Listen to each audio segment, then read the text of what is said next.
All right, today I want to talk about bad advice and what it is and why people give it, and maybe even a little of why we want it, and why we should ignore it. So to start off, I think we need to frame it in this way.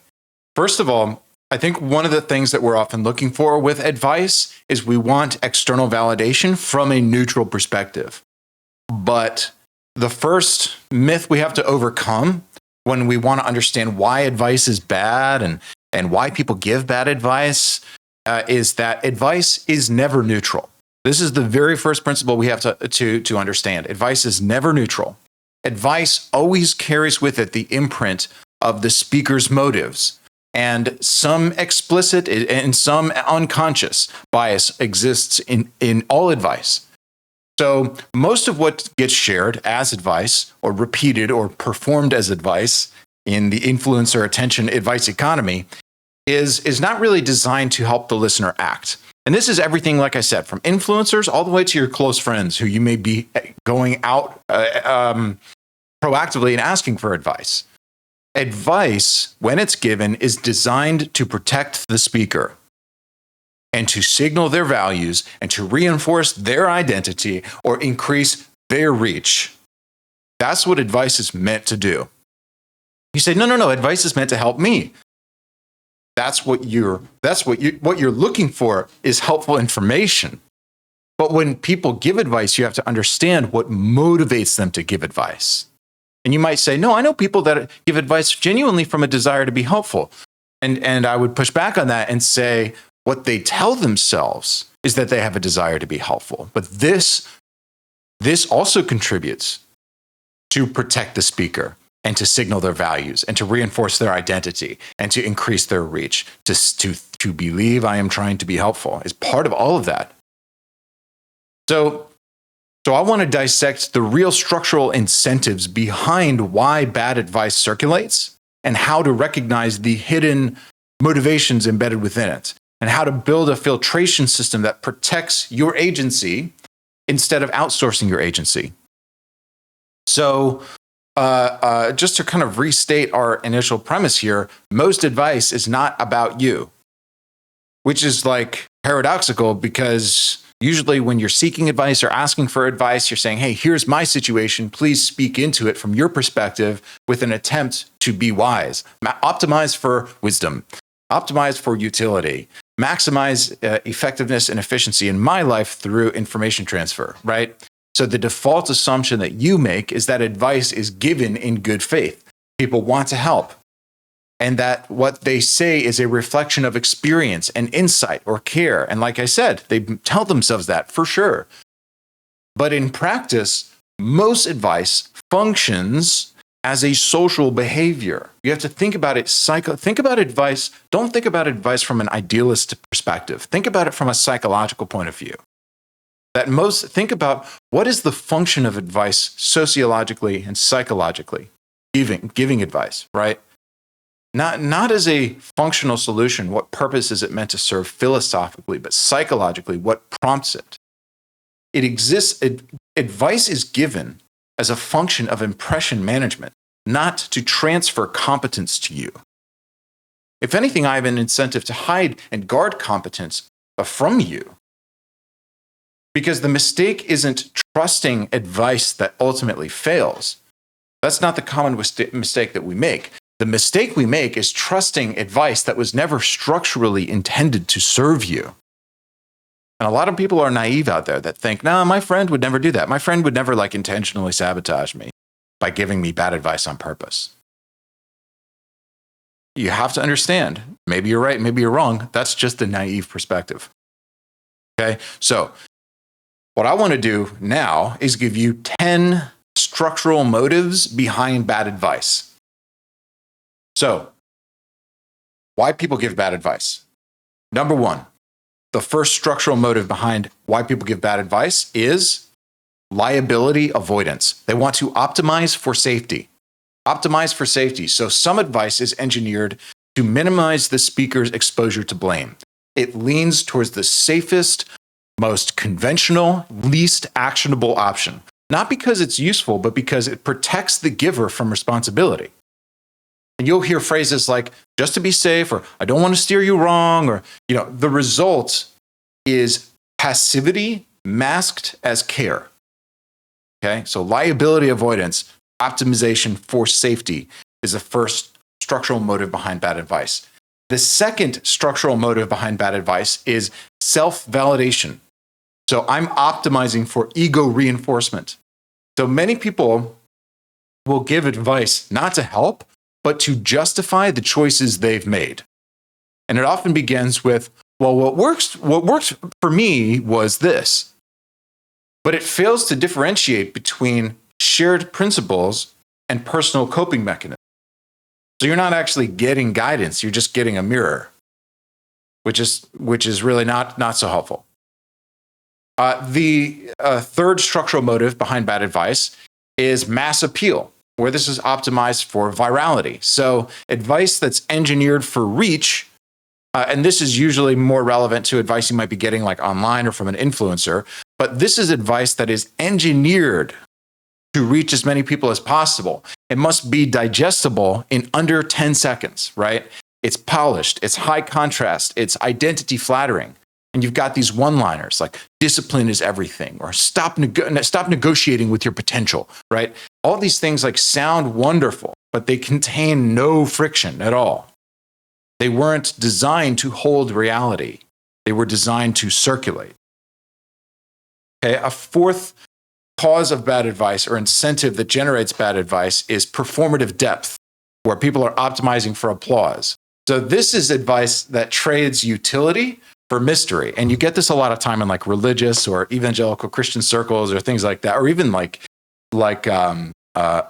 New Age spirituality Buddhist circles too, where like go to a yoga class and you'll find people that love this stuff, and I love yoga, but you'll find these people there where they love this kind of advice, where the goal is to be perceived as wise, not actually to be helpful, right? The language is like abstract and poetic, and it's like a river, and it's cryptic, and right, it avoids specifics in order to maintain the illusion of depth, right? And the more it sounds like a spiritual koan, the less likely it is to actually name an action.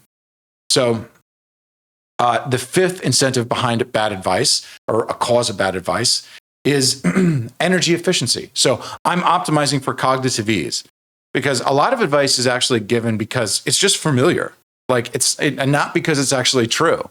So we'll get to the concept of cliche in a second, but the speaker basically repeats tropes they've heard, not because they've tested them, but because repeating familiar phrases is easier than actually thinking about your situation, right?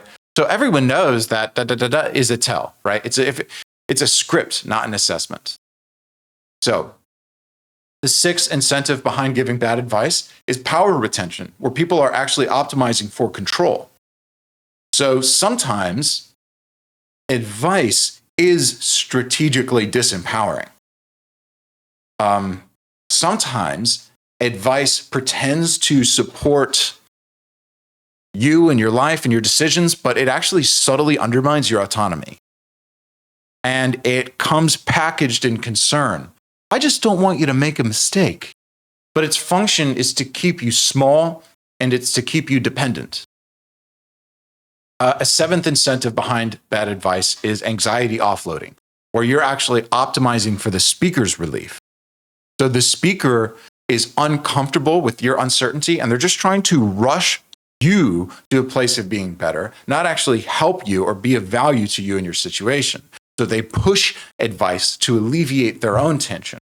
So it sounds like, you'll be fine. Everything happens for a reason. Blah, blah, blah, blah. I just like to be positive. I think you're being a little too cynical, right? Where they get to close the emotional loop of that conversation as quickly as possible.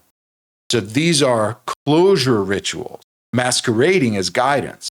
And you leave with nothing, but you have to, to save the relationship, kind of pretend you've received some wisdom, right?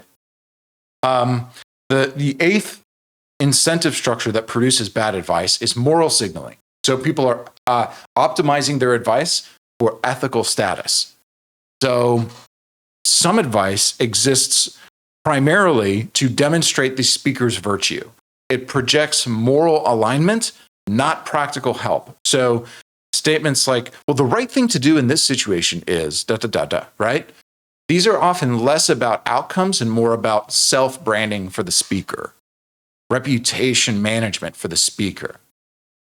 The ninth incentive behind bad advice is status contagion, which is optimized for proximity to power. So advice that relies on like name dropping or celebrity modeling reduces action to mimicry.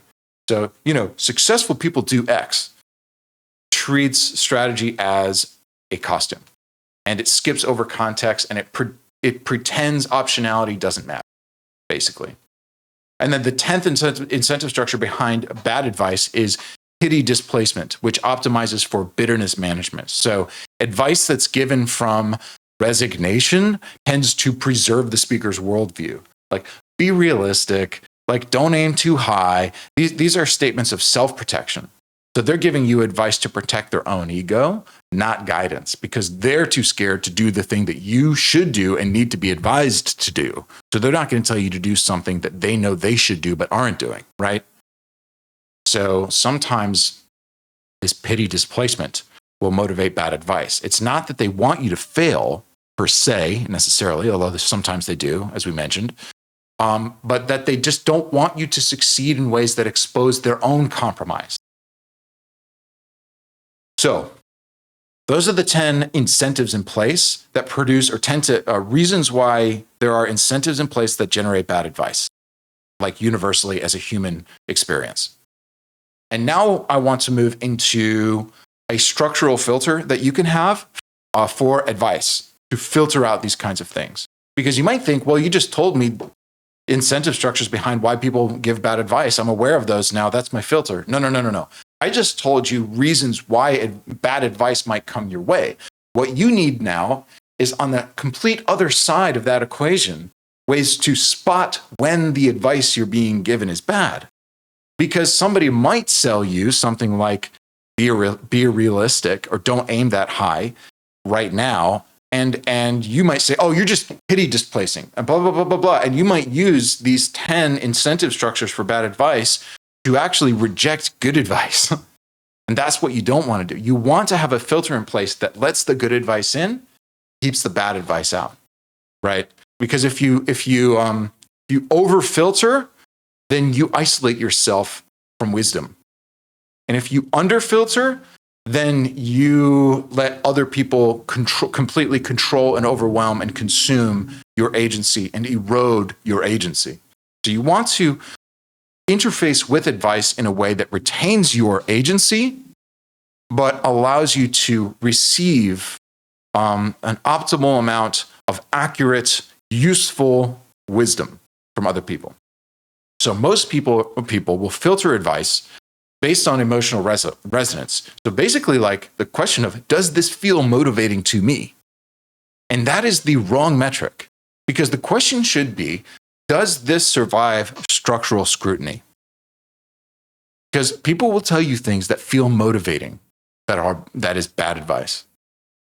Man, double down on yourself, bro. It's like, okay, but what does that mean? Like, what actions are you saying that I should take? And are those genuinely the wisest actions I need to be taking right now?